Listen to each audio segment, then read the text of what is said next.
Hello. So we are working on the chapter 5 section 4 reading.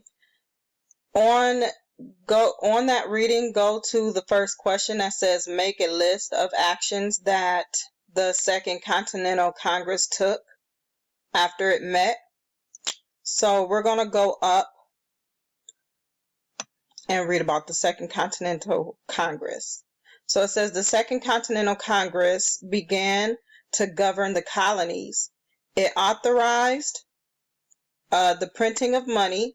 So that's one thing it did. It authorized the printing of money. So I'm going to highlight that.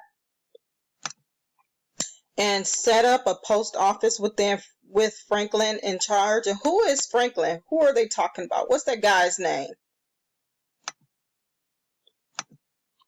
It established committees to communicate with Native Americans. So I'm going to highlight that.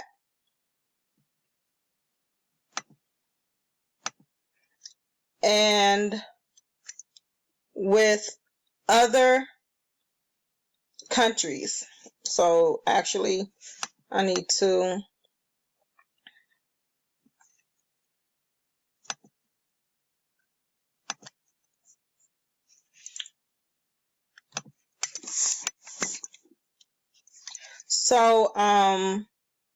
says most important, the Congress created the Continental Army to fight against Britain in a more organized way than the colonial militias could. So we talked about that in the last video. So I'm going to change the color of the highlight here. Highlight this in a different color because I already got something highlighted there in one color.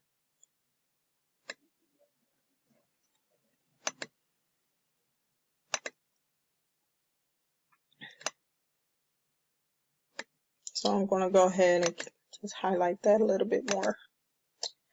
All right. So then I'm going to go ahead and just type it in. So it authorized the printing of money. I think I might want to type it in a different color. You can type it in a different color as long as I can see it, as long as it's not being typed in like yellow or something. It authorized. What happened? What did it do again? Authorized the printing of money.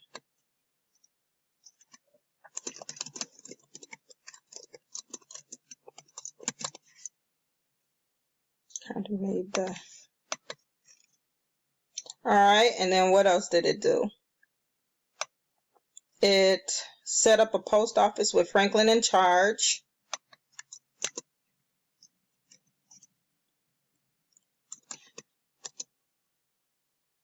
I'm supposed to be typing it in a different color. That's not the right color.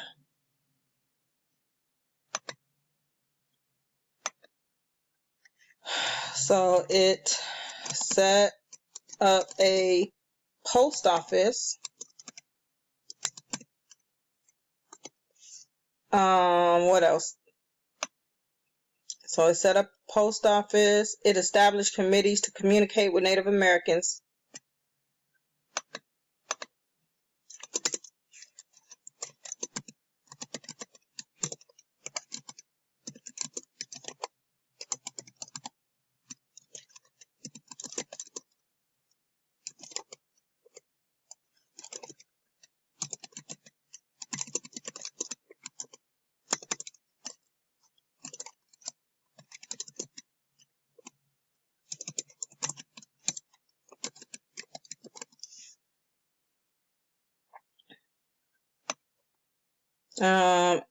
And with other countries.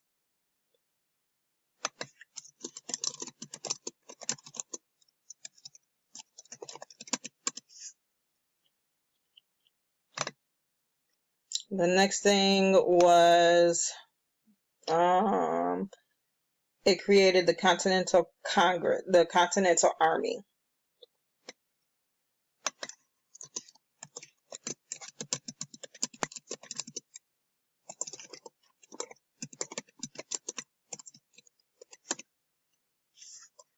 So this is the list of actions that the Second Continental Congress took after it met.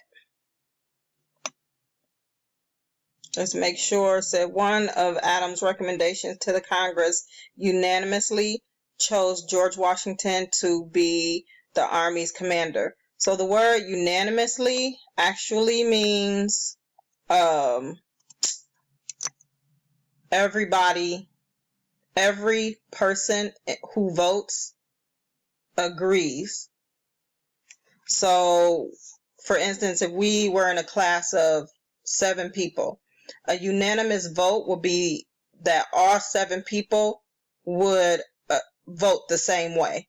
So when there is something that happens unanimously, that means that every single person who's involved do the same thing. They vote the same thing, the same way.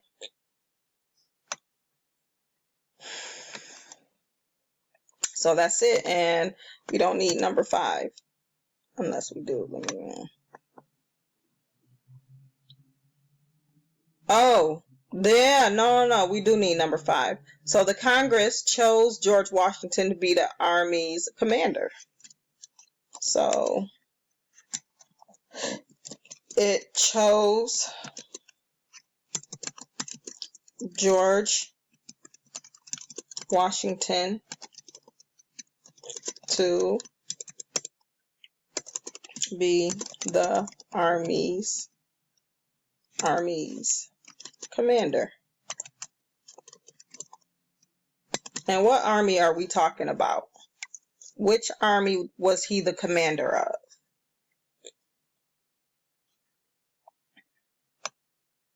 It was the Continental Army. All right. So we're going to go down to the second one, and it says, what was the significance of the Olive Branch Petition?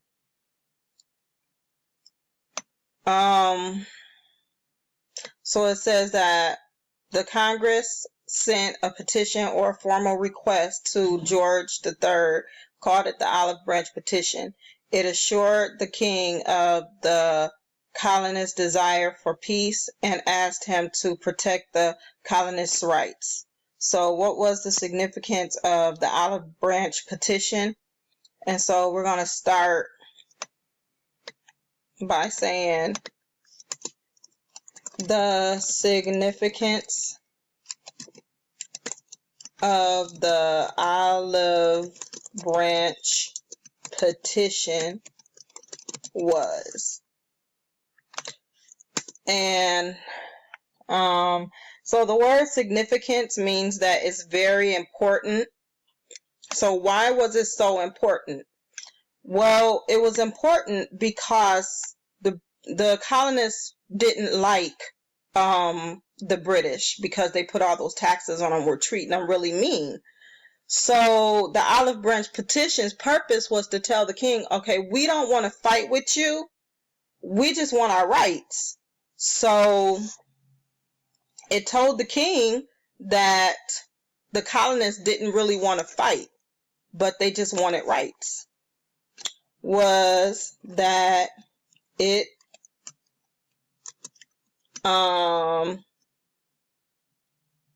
made sure that the king knew that the colonists did not want to fight, but they just wanted their rights.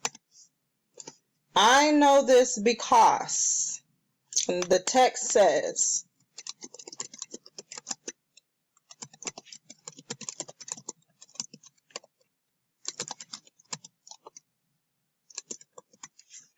so the text says,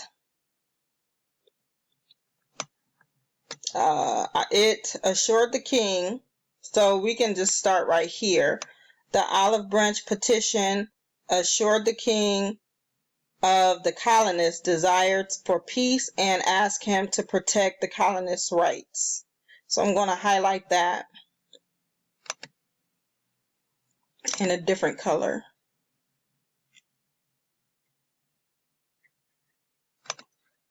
So what I'm going to do is actually copy and paste this just so I can make sure that I'm getting it all correctly. Oops. Uh-oh.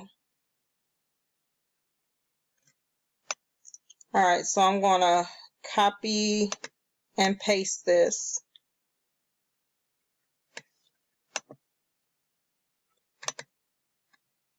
And then I'm going to put ... because I'm copying and pasting it. I'm citing it in the middle of a sentence. So if you ever cite something in the middle of a sentence, you put the ellipsis there. That means that something happened before it.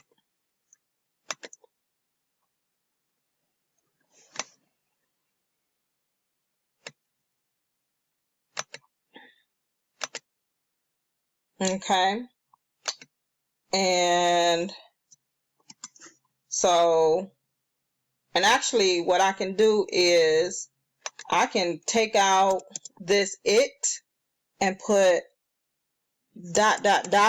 because I'm not using all of the words. I took a word out and I'm not using all of the words. So when somebody reads it, they're going to read it like the olive branch petition assured the king of the colonists' desire for peace and asked him to protect the colonists' rights. So it makes sense. It's a whole sentence.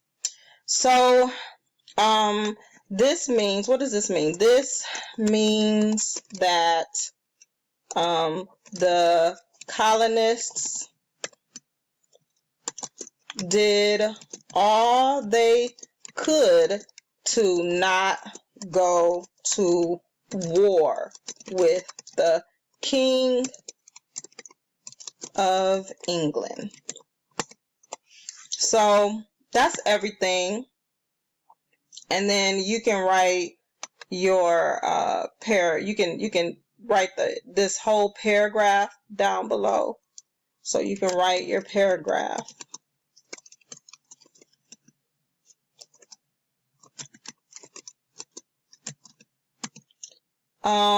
When you actually do this, there will be a square right here for you to write your whole paragraph there.